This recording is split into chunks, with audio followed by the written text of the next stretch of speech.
Work of Art in the Age of Mechanical Reproduction by Walter Benjamin, 1936. Our fine arts were developed, their types and uses were established in times very different from the present, by men whose power of action upon things was insignificant in comparison with ours. But the amazing growth of our techniques, the adaptability and precision they have attained, the ideas and habits they are creating, make it a certainty that profound changes are impending in the ancient craft of the beautiful. In all the arts, there is a physical component which can no longer be considered or treated as it used to be, which cannot remain unaffected by our modern knowledge and power. For the last 20 years, neither matter nor space nor time has been what it was from time immemorial. We must expect great innovations to transfer the entire technique of the arts, thereby affecting artistic invention itself and perhaps even bring about an amazing change in our very notion of art. Paul Valéry. Preface. When Marx undertook his critique of the capitalistic mode of production, this mode was in its infancy. Marx directed his efforts in such a way as to give them prognostic value. He went back to the basic conditions underlying capitalistic production and through his presentation showed what could be expected of capitalism in the future. The result was that one could expect it not only to exploit the proletariat with increasing intensity, but ultimately to create conditions which would make it possible to abolish capitalism itself. The transformation of the superstructure, which takes place far more slowly than that of the substructure, has taken more than half a century to manifest in all areas of culture the change in the conditions of production. Only today can it be indicated what form this has taken. Certain prognostic requirements should be met by these statements. However, theses about the art of the proletariat after its assumption of power or about the art of classless society would have less bearing on these demands than theses about the developmental tendencies of art under present conditions of production. Their dialectic is no less noticeable in the superstructure than in the economy. It would therefore be wrong to underestimate the value of such theses as a weapon. They brush aside a number of outmoded concepts, such as creativity and genius, eternal value, and mysterious concepts whose uncontrolled and at present most uncontrollable application would lead to the processing of data in the fascist sense.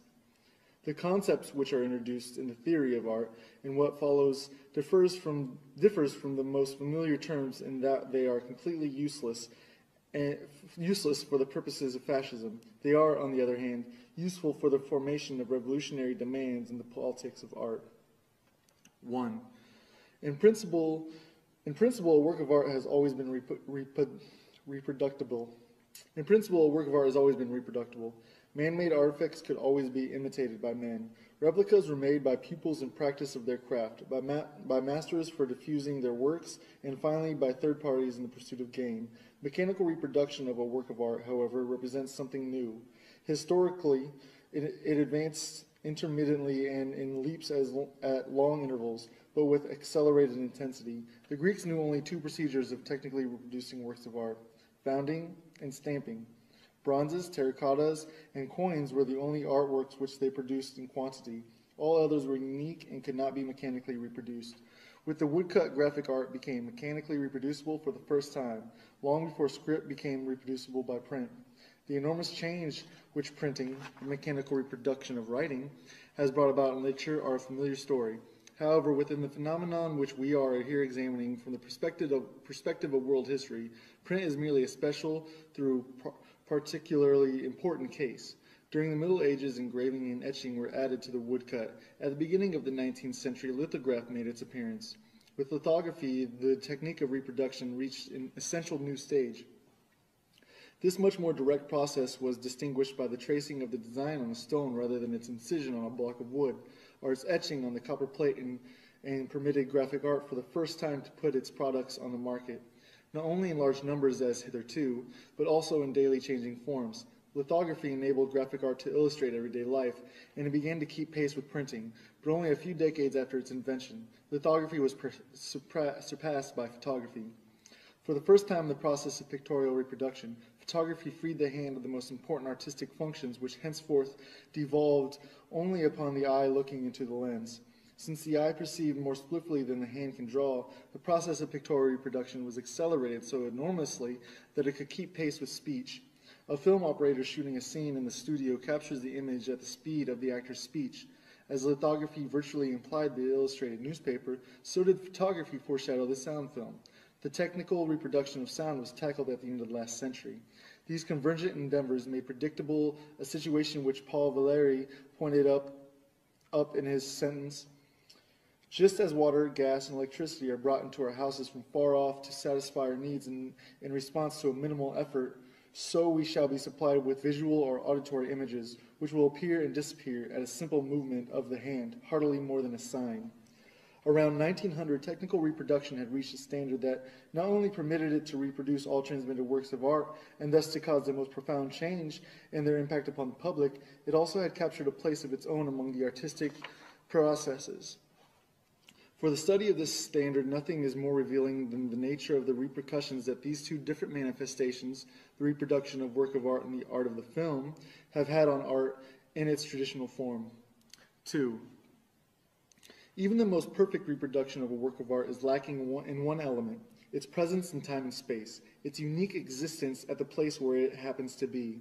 This unique existence of the work of art determines the history to which it's subject throughout the time of its existence.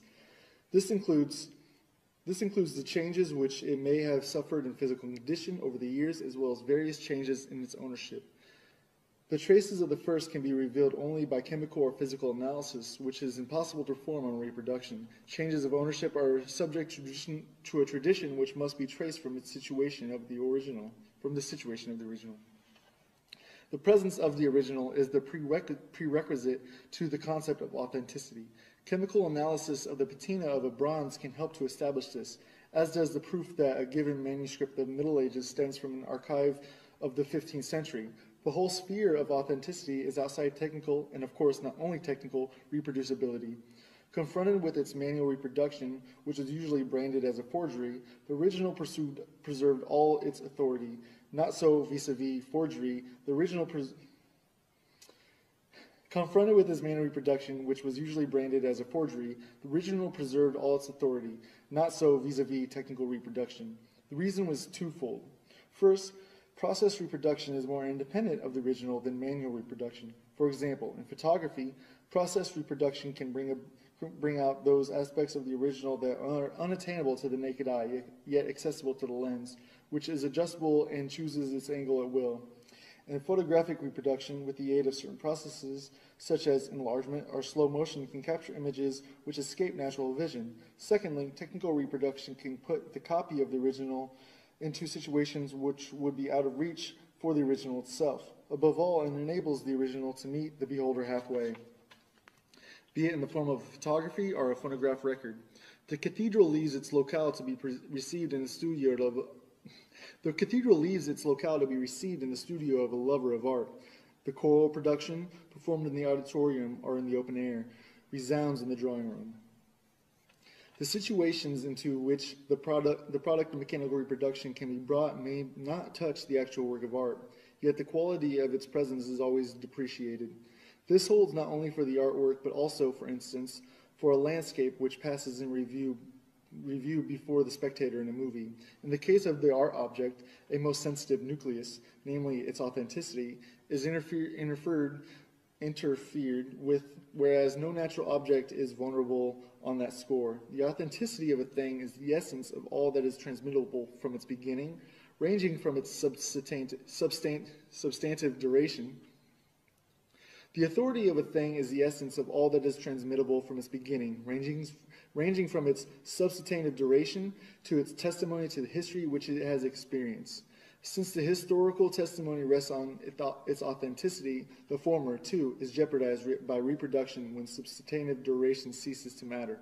And what is really jeopardized when the historical testimony is affected is the authority of the object. One might subsume the elimination element in the term aura. One might subsume the eliminated element in the term aura and go on to say that which withers in the age of mechanical reproduction is the aura of the work of art. This is the symptomatic process whose significance points beyond the realm of art. One might generalize by saying the technique of reproduction detaches a reproduced object from the domain of tradition. By making many reproductions, it substitutes a plurality of copies for a unique existence, and in permitting the reproduction to meet the beholder or listener in his own particular situation, it reactivates the object reproduced. These two processes lead to a tremendous shattering of tradition, which is the obverse of the contemporary crisis and renewal of mankind. Both processes are intimately connected with the contemporary mass movements. Their most powerful agent is film. Its social significance, particularly in its most positive form, is inconceivable without its destruction, cathartic aspect, that is, the liquidation of the traditional value of the cultural heritage. This phenomenon is most palpable in the great historical films. It extends to ever new positions. In 1927, Abel Gance exclaimed enthusiastically, "Shakespeare, Rembrandt, Beethoven will make films, all legends, all mythologies, and all myths. All founders of religion and the very religions await their exposed resurrection, and the heroes crowd each other at the gate." Presumably, without intending it, he issued an invitation to a far-reaching liquidation.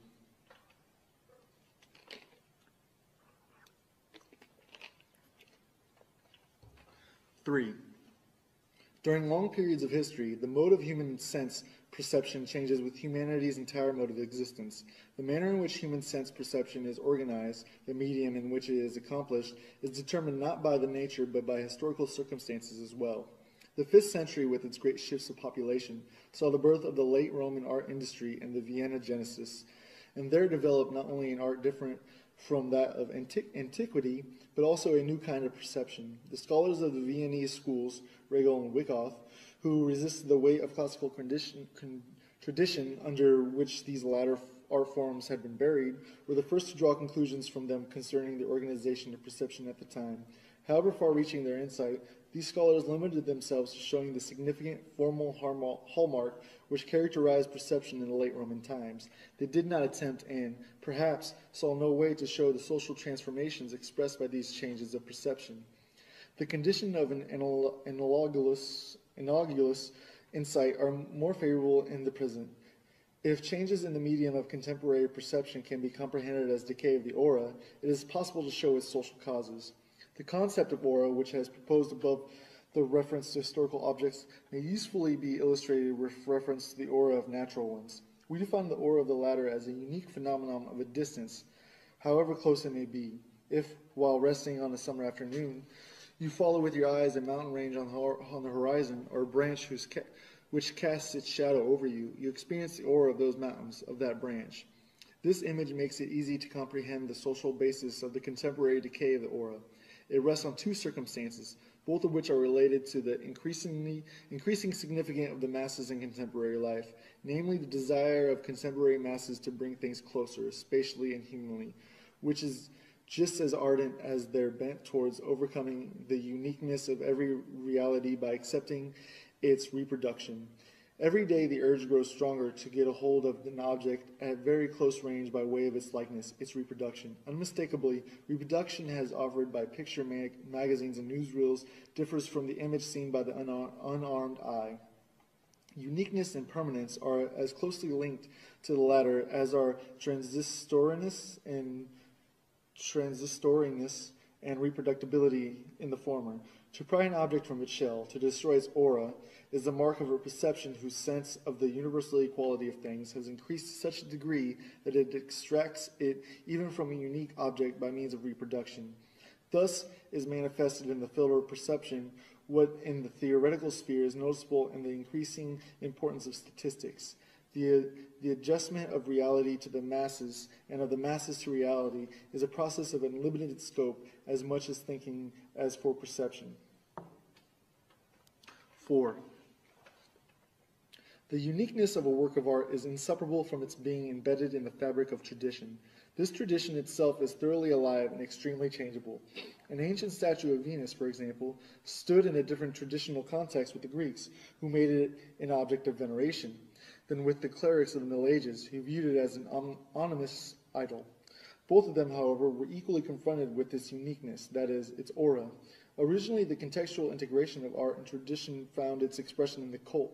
We know that the earliest artworks originated in the service of the ritual, first the magical, then the religious kind.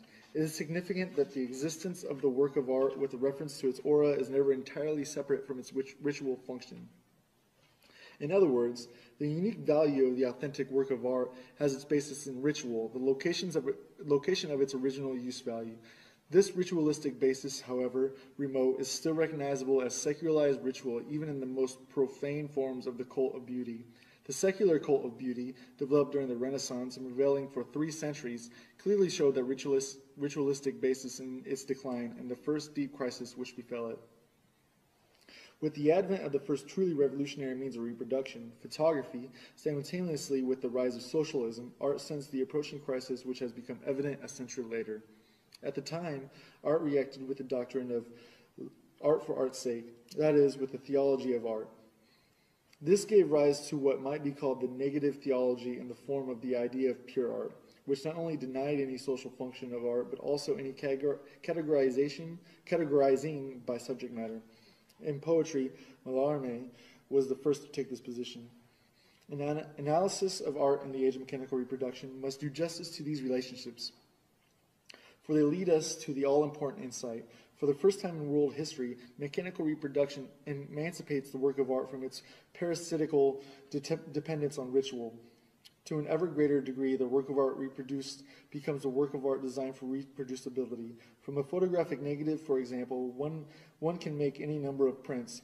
To ask for the authentic print makes no sense, but the instant the criterion of authenticity ceases to be applicable to the artistic production, the total function of the art is reversed. Instead of being based on ritual, it begins to be based on another practice, politics.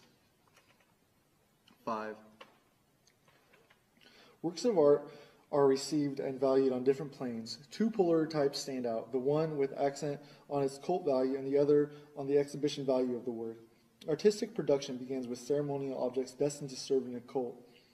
One may assume that what mattered was their existence, not their being on view.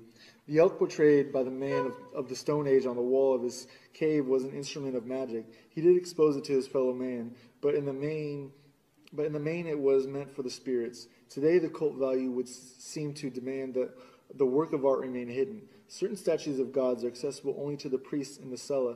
Certain Madonnas remain covered nearly all year round. Certain sculptures on medieval cathedrals are invisible to the spectator on ground level. With the emancipation of the various art practices from ritual go increasing opportunities for the exhibition of their products. It is easier to exhibit a portrait bust that can be sent here and there than to exhibit the statue of a divinity that has its fixed place in the interior of a temple. The same holds for the painting as against the mosaic or fresco that preceded it. And even though the public presentability of a mass originality may have been just as great as that of a symphony, the later originated at the moment when its public presentability promised to surpass that of the mass. With the different methods of technical reproduction of a work of art, its fitness for exhibition increased to such an extent that the quantitative shift between the 2 poles turned into a qualitative transformation of its nature. This is comparable to the situation of the work of art in prehistoric times when, by the absolute emphasis on its cult value, it was, first and foremost, an instrument of magic. Only later did it come to be recognized as a work of art. In the same way today, by the absolute emphasis on its exhibition value to the work of art becomes creation with entirely new functions, among which the one we are conscious of, the artistic function, later may be recognized as incidental. This much is certain. Today, photography and film are the most serviceable exemplifications of this new function. 6. In photography, exhibition value begins to displace cult value all along the line. The cult value does not give way without resistance. It retires into the ultimate retrenchment, the human countenance. It is no accident that the portrait was the focal point of early photography. The cult of remembrance of loved ones, absent or dead, offers a last refuge for the cult value of the picture. For the last time, an aura emanates from the early photographs into the fleeting expressions of a human face. This is what constitutes their melancholy, incomparable beauty. But as man withdraws from the photographic image, the exhibition value for the first time shows its superiority to the ritual value. To have pinpointed this new stage constitutes the incomparable significance of Atget, who around 1900 took photographs of deserted Paris streets. It has quite justly been said of him that he photographed them like scenes of crime. The scene of a crime, too, is deserted. It is photographed for the purpose of establishing evidence. With Atget, photographs became standard evidence for historical occurrences and acquired a hidden political significance.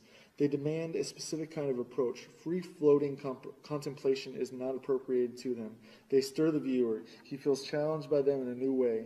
At the same time, picture magazines begin to put up signposts for him. Right ones or wrong ones, no matter. For the first time, captions have become obligatory, and it is clear that they have an altogether different character than the title of a painting.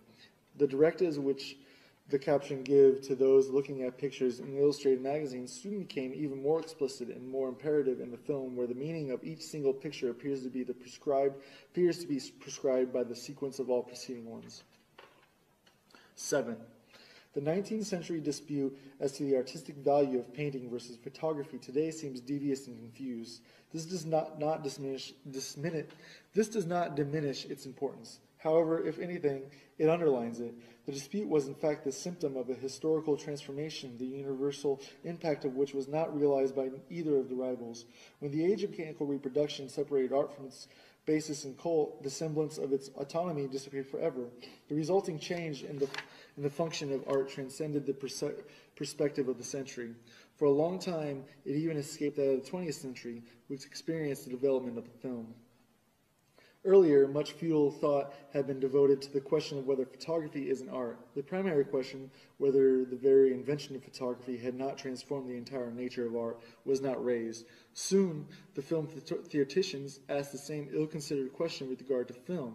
But the difficulties with which photography caused traditional aesthetics were mere child's play as compared to those raised by the film. Whence the insensitive and forced character of early theories of the film. Abel Gance, for instance, compares the film with hieroglyphics. Here, by a remarkable regression, we have come back to the level of expression of the Egyptians. Pictorial language has not yet matured because our eyes have not yet adjusted to it. There is yet insufficient respect for insufficient cult of what is expressed. Or, in the words of Sven Mars, what art has been granted to a dream more poetical and more real at the same time. Approached in this fashion, the film might represent an incomparable means of expression. Only the most high-minded persons in the most perfect and mysterious moments of their lives should be allowed to enter its ambience.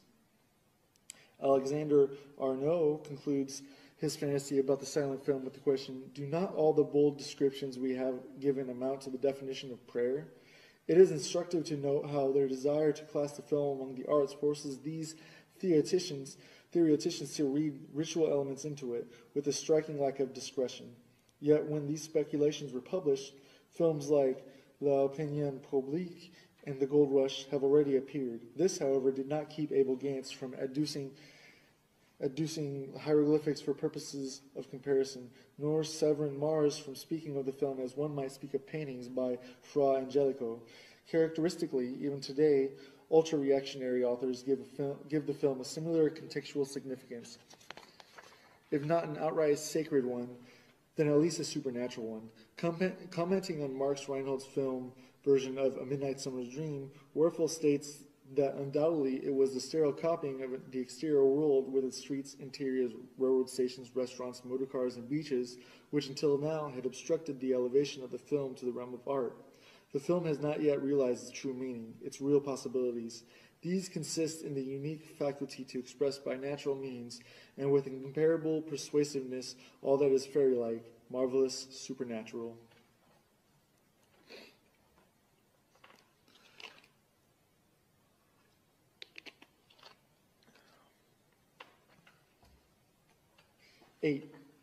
The artistic performance of a stage actor is definitely presented to the public by an actor in person.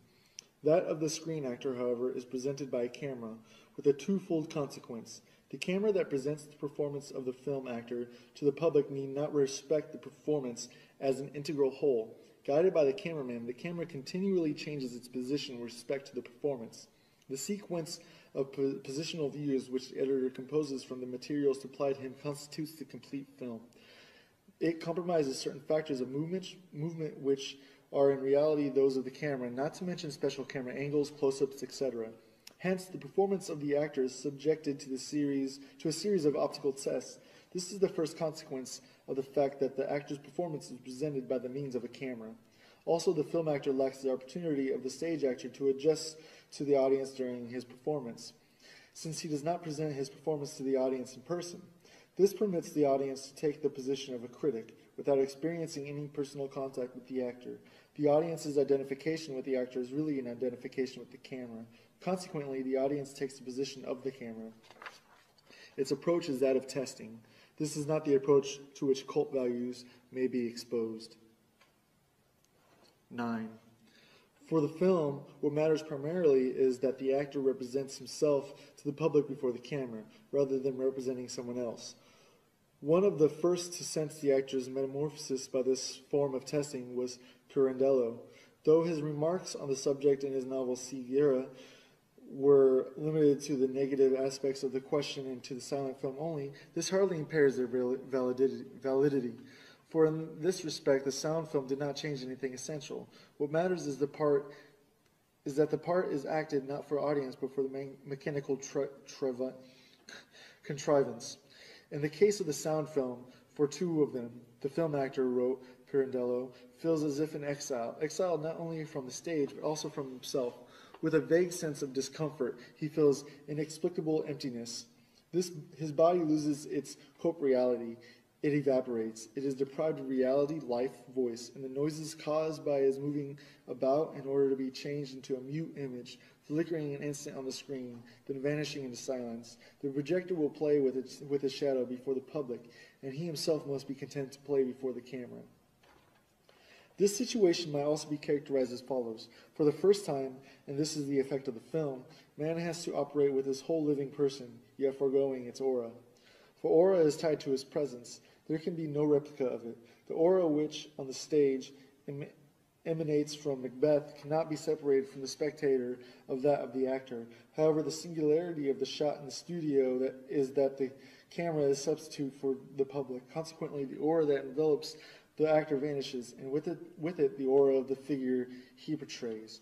It is not surprising that it should be dramatists such as Pirandello, who, characterizing the film, inadvertently touches on the very crisis in which we see in theater. Any thorough study proves that there is indeed no greater contrast than that of the stage play to a work of art that is completely subject or, like the film, founded in mechanical reproduction. Experts have long recognized that in the film, the greatest effects are almost always obtained by acting as little as possible. In 1932, Rudolf Arnheim saw the latest trend in treating the actor as a stage prop chosen for its characteristic and inserted as at the proper place. With this idea, something else is closely connected. The stage actor identifies himself with the character of his role. The film actor very often is denied this opportunity. His creation is by no means all of a piece. It is composed of many separate performances. Besides certain fortuitous considerations such as cost of studio, availability of fellow players, decor, etc., there are elementary necessities of equipment that split the actor's work into a series of manageable episodes. In particular, lighting and its installation require the presentation of an event that, on the screen, unfolds as a rapid and unified scene. In the sequence of separate shootings, which may take hours in the studio, not to mention more obvious montage. Thus, a jump from the window can be shot in the studio as a jump from a scaffolding, and the ensuing flight, if need be, can be shot weeks later when outdoor scenes are taken. Four more paradoxical cases can easily be construed. Let's assume that an actor is supposed to be startled by a knock at the door. If his reaction is not satisfactory, the director can resort to an expedient. When the actor happens to be at the studio again, he has a shot fired behind him without his being forewarned of it. The frightened reaction can be shot now and be cut into the screen version. Nothing more strikingly shows that art has left the realm of the beautiful semblance, which so far had been taken to be the only sphere where art could thrive. 10. The feeling of strangeness that overcomes the actor before the camera, as Pirandello describes it, is basically of the same kind as the estrangement felt before one's own image in the mirror. But now the reflected image has become separable, transmutable, and where is it transported? Before the public. Never for a moment does the screen actor cease to be conscious of this fact. While facing the camera, he knows that ultimately he will face the public, the consumers who constitute the market. This market, where he offers not only his labor but also his whole self, his heart and soul, is beyond his reach. During the shooting, he has as little contact with any article made in the factory. This may contribute to the oppression, that new anxiety which, according to Pirandello, grips the actor before the camera. The film responds to the shriveling of the aura with an artificial buildup of the personality outside the studio. The cult of the movie star, fostered by the money of the film industry, preserves not the unique aura of the person, but the spell of the personality, the phony spell of a commodity. So long as the movie maker's capital sets the fashion, as a rule, no other revolutionary merit can be accredited to today's film than the promotion of a revolutionary criticism of traditional concepts of art. We do not deny that in some cases today's films can also promote revolutionary criticism of social conditions, even of the distribution of property. However, our present study is no more significantly concerned with this than is the film production of Western Europe. It is inherent in the technique of the film as well as that of sports that everybody who witnesses its accomplishments is somewhat of an expert. This is obvious to anyone listening to a group of newspaper boys leaning on their bicycles and discussing the outcome of a bicycle race. It is not for nothing that newspaper publishers arrange races for the delivery boys. These arouse great interest among the participants, for the victor has an opportunity to rise from delivery boy to professional racer. Similarly, the newsreel offers everyone the opportunity to rise from passerby to movie extra. In this way, any man might even find himself part of a work of art, as witness Vertov's 3 songs about Lenin or Avin's Voronezh. Any man today can lay claim to being filmed. This claim can best be elucidated by a comparative look at the historical situation of contemporary literature. For centuries, a small number of writers were confronted by many thousands of readers. This changed toward the end of the last century. With the increase of extensions of the press, which kept placing new political, religious, scientific, professional, and local organs before the readers, and increasing numbers of readers became writers, at first occasional ones. It began with the daily press opening to its readers space for letters to the editor, and today there is hardly a gainful employed European who could not, in principle, find an opportunity to publish somewhere or other comments on his work, grievances, documentary reports, or that sort of thing. Thus, the distinction between author and public is about to lose its basic character. The difference between merely functional, it may vary from case to case. At any moment, the reader is ready to turn into a writer. As expert which he had to become willy-nilly in an extremely specialized work process, even if only in some minor respect, the reader gains access to authorship. In the Soviet Union, work itself is given a voice. To present it verbally is part of a man's ability to perform the work. Literary license is now founded on polytechnic rather than the specialized training and thus become common property. All this can be easily applied to the film, where transitions that in literature took centuries have come about in a decade. In cinematic practice, particularly in Russia, this changeover has partially become established reality. Some of the players whom we meet in Russia films are not actors in our sense, but people who portray themselves, and primarily in their own work process. In Western Europe, the capitalistic exploitation of the film denies consideration to modern man's legitimate claim to being reproduced.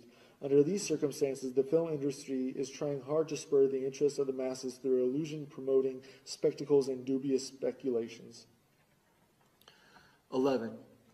The shooting of a film, especially of a sound film, affords a spectacle unimagined anywhere and any time before this. It presents a process in which it is impossible to assign to a spectator a viewpoint which would exclude from the actual scene such extraneous accessories as camera equipment, lighting machinery, staff assistants, etc., unless his eye were on a line parallel with the lens. This circumstance, more than any other, renders superficial and insignificant any possible similarity between a scene in the studio and one on stage. In the theater, one is well aware of the place from which the play cannot immediately be detected as illusionary. There is no such place for the movie scene that is being shot. Its illusionary nature is that of a second degree, the result of cutting. That is to say, in the studio, the mechanical equipment has penetrated so deeply into reality that its pure aspect, freed from the foreign substance of equipment is the result of a special procedure, namely the shooting by the specially adjusted camera and the mounting of the shot together with other similar ones.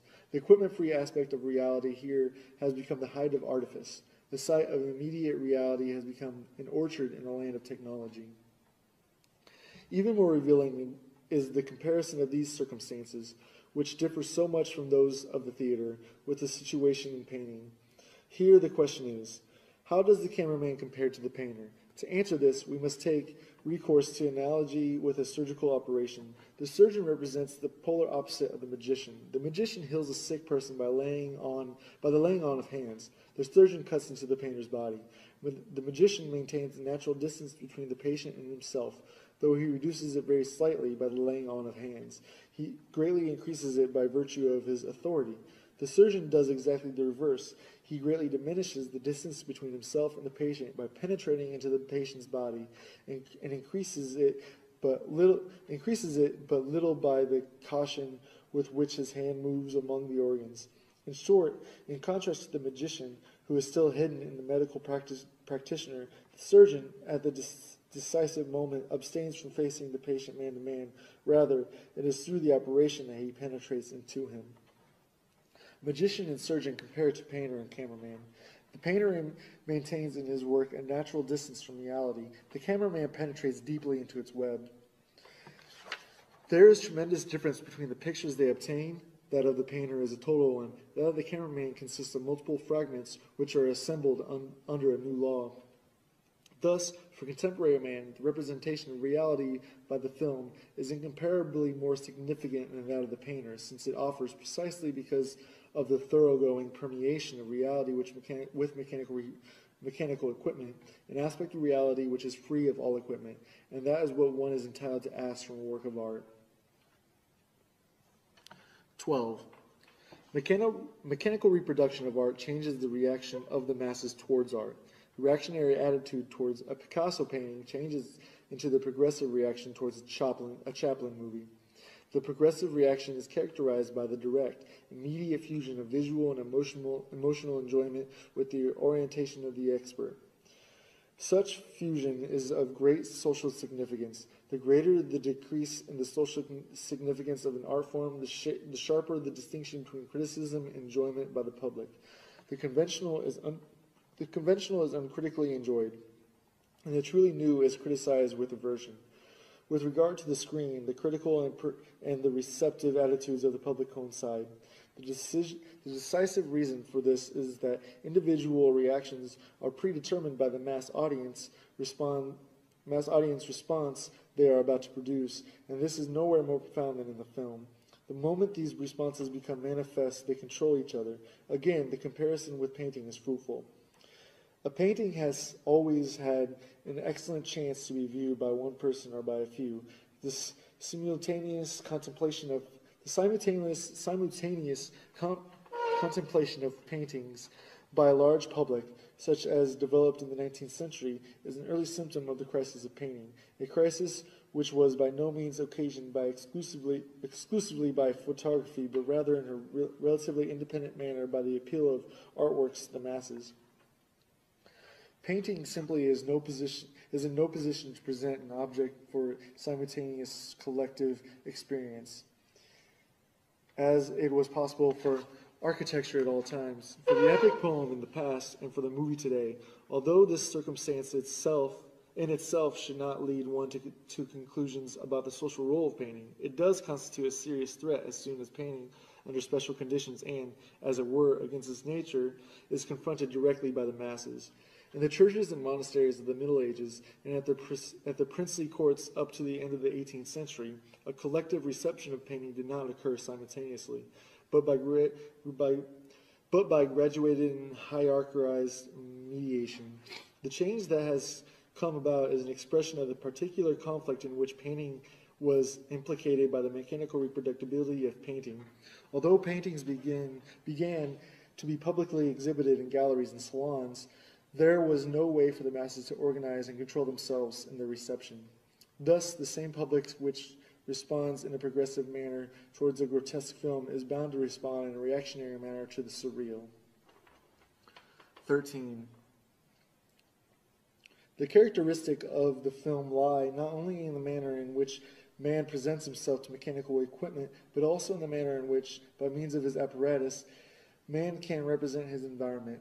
A glance at occupational psychology illustrates the testing capacity of the equipment. Psychoanalysis illustrates it in a different perspective.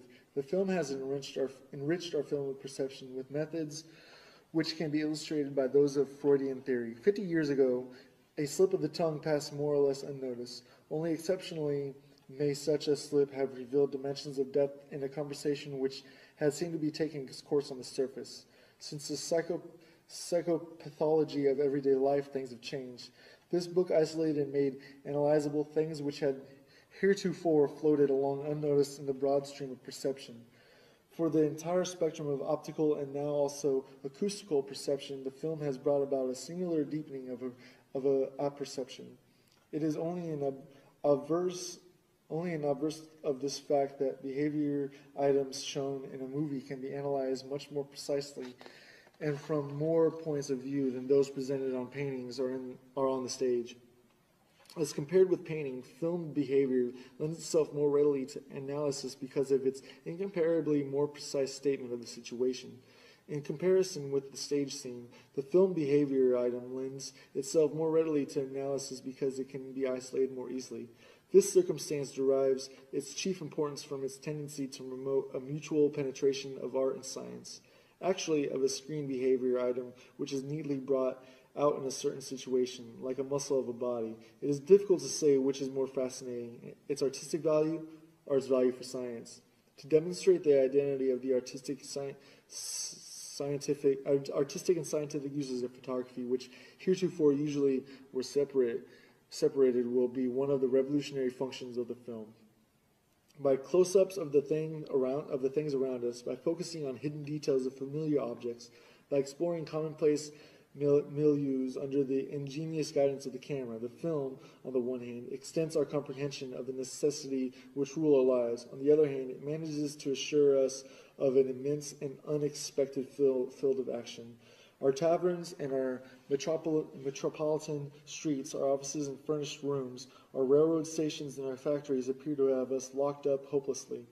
Then came the film and burst this prison world asunder by the dynamite of the 10th of a second, so that now, in the midst of its far-flung ruins and debris, we calmly and adventurously go traveling.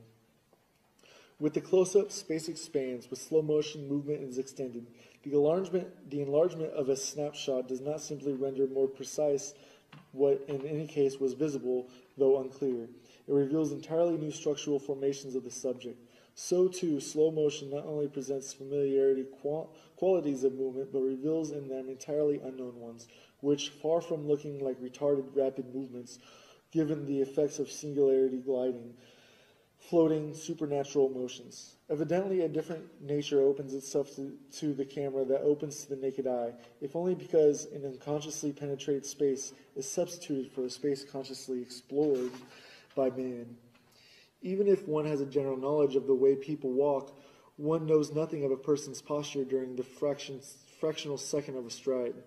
The act of reaching for a lighter or a spoon is familiar routine, yet we hardly know what really goes on between hand and metal, not to mention how this fluctuates with our mood. Here the camera intervenes with the resources of its lowering and liftings, its interpretations and isolations, its extensions and accelerations, its enlargements and reductions. The camera introduces us to unconscious objects as does psychoanalysts to unconscious impulses. 14. One of the foremost tasks of art has always been the creation of a demand which could be fully satisfied only later. The history of every art form shows critical epochs in which a certain art form aspires to effects which could be fully obtained only with a changed technical standard, that is to say, a new art form. The extravagancies and crudities of art which thus appear, particularly in the so-called decadent epochs, actually arise from the nucleus of its rich historical energies. In recent years, such barbarisms were abundant in Dadaism. It is only now that its impulses become discernible. Dadaism attempted to create by pictorial and literary means the effects which the public today seeks in the film. Every fundamentally new, pioneering creation of demand will carry beyond its goal. Dadaism did so to the extent that it sacrificed the market value which are so characteristic of the film in favor of higher ambitions, though of course it was not conscious of such intentions as here described. The Dadaists attach much less importance to the sales value of their work than to its uselessness for contemplative immersion. The studied degradation of their material was not the least of their means to achieve this uselessness. Their poems are word salad, containing obscenities and every imaginable waste product of language. The same is true of their paintings, on which they mount buttons and tickets. What they intended and achieved was a relentless destruction of the aura of their creations, which they branded as reproductions with the very means of production. Before a painting of Arps or a poem by August Stram, it is impossible to take time for contemplation and evaluation, as one would before a canvas of Darien or a poem by Rilke. In the decline of middle-class society, contemplation became a school for asocial behavior. It was countered by distraction as a variant of social conduct. Dadaistic activities actually assured a rather vehement distraction by making works of art the center of scandal. One requirement was foremost, to outrage the public. From an alluring appearance or persuasive structure of sound, the work of art of the Dadaists became an instrument of ballistics. It hit the spectator like a bullet. It happened to him, thus acquiring a tactile quality. It promoted a demand for the film, the distracting element of which is also primarily tactile, being based on changes of place and focus which periodically assail the spectator.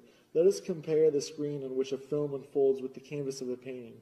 The painting invites the spectator to contemplation. Before it, the spectator can abandon himself to his associations. Before the movie frame, he cannot do so.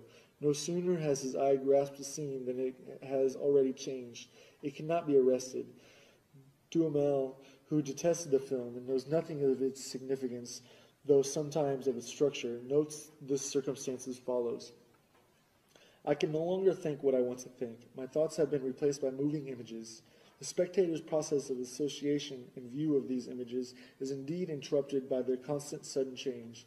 This constitutes the shocked effect of the film, which, like all shocks, should be cushioned by heightened presence of mind.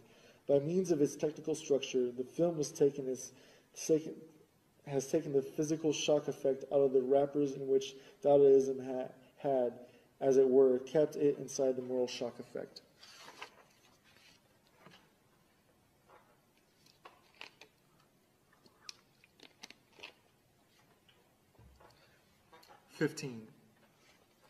The mass is a matrix from which all traditional behavior toward works of art issues today in a new form.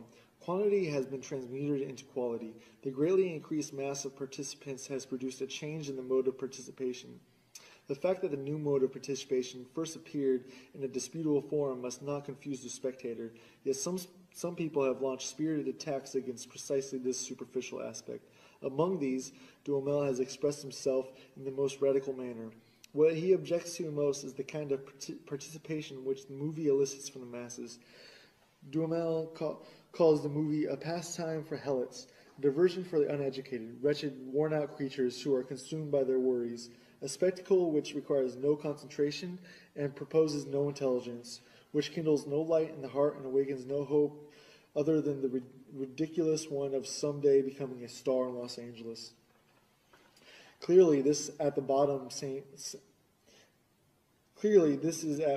same ancient lament that the masses seek distraction, whereas art demands concentration from the spectator. That is a commonplace. The question remains whether it provides a platform for the analysis of the film. A closer look is needed here. Distraction and concentration form polar opposites, which may be stated as follows.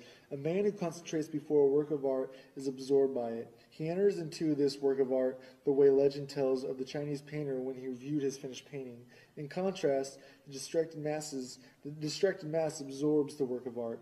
This is most obvious in regard to buildings. Architecture has always represented the prototype of a work of art, the reception of which is consummated by a collectivity in a state of distraction. The laws of its reception are most instructive. Buildings have been man's companions since primeval times. Many art forms have developed in Paris. Tragedy begins with the Greeks, is extinguished with them, and after centuries, its rules are revived. The epic poem, which had its origin in the youth of nations, expires in Europe at the end of the Renaissance. Panel painting is a creation of the Middle Ages, and nothing guarantees its uninterrupted existence. But the human need for shelter is lasting. Architecture has never been idle. Its history is more ancient than that of any other art, and its claim to be a living force has significance in every aspect to comprehend the relationship of the masses to art. Buildings are appropriated in a twofold manner, by use and by perception, or rather by touch and sight. Such appropriation cannot be understood in terms of the intensive concentration of a tourist before a famous building. On the tactile side, there is no counterpart to contemplation on the optical side. Tactile appropriation is accomplished not so by attention as by habit. As regards architecture, habit determines to a large extent even optical reception. The latter, too, occurs much less through ramped attention than by noticing the object in incidental fashion. This mode of appropriation, developed with reference to architecture in certain circumstances, acquires canonical value. For the tasks which face the human apparatus of perception at the turning points of history cannot be solved by optical means, that is, by contemplation alone. They are mastered gradually by habit, under the guidance of the tactile appropriation. The distracted person, too, can form habits. More, the ability to master certain tasks in a state of distraction proves that their solution has become a matter of habit. Distraction as provided by art presents a covert control of the extent to which new tasks have become soluble by appreciation. Since, moreover, individuals are tempted to avoid such tasks, art will tackle the most difficult and most important ones where it is able to mobilize the masses. Today it does so in the film. Reception in a state of distraction, which is increasing noticeably in all fields of art and is symptomatic of profound changes in apperception, finds in the film its true means of exercise. The film, with its shock effect, meets this mode of reception halfway. The film makes the cult value recede into the background, not only by putting the public in the position of the critic, but also by the fact that at the movies, this position requires no attention. The public is an examiner, but an absent-minded one.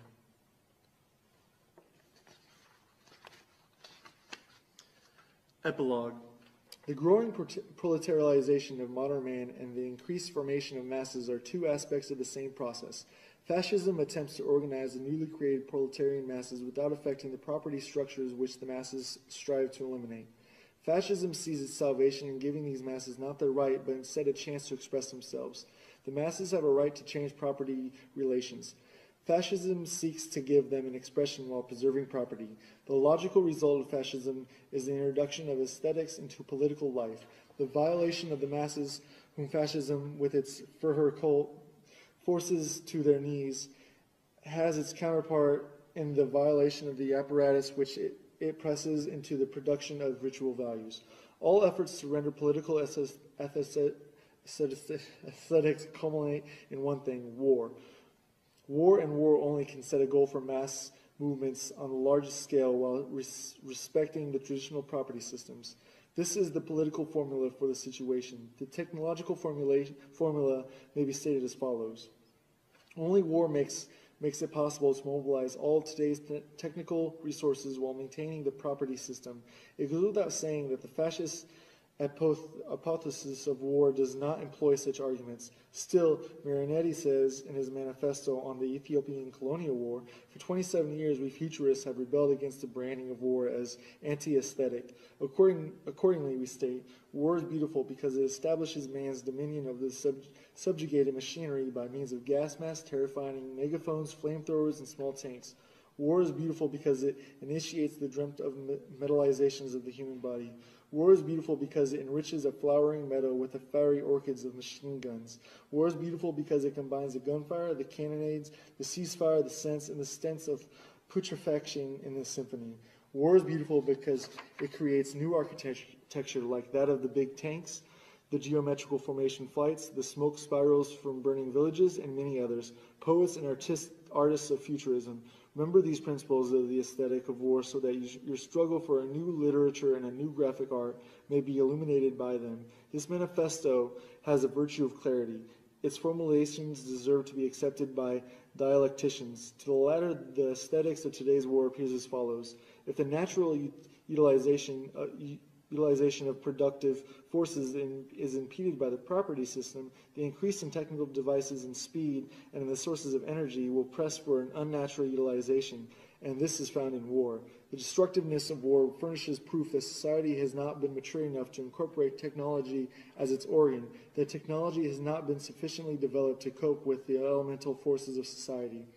The horrible features of imperialistic warfare are attributable to the discrepancies between the tremendous means of production and their inadequate utilization in the process of production.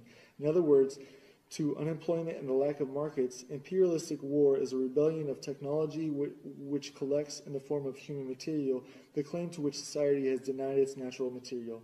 Instead of draining rivers, society directs a human stream into a bed of trenches. Instead of dropping seeds from airplanes, it drops incendiary bombs over cities. And through gas warfare, the aura is abolished in a new way. Fa ars pere mundus, says fascism, and as Marinetti admits, expects war to supply the artistic gratification of a sense perception that has been changed by technology. This is evidently the consummate of l'art pour l'art. Mankind, which in Homer's time was an object of contemplation for the Olympian gods, now is one for itself. Its self-alienation has reached such a degree that it can experience its own destruction as an aesthetic pleasure of the first order.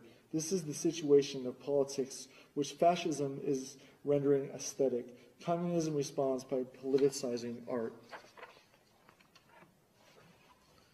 The end.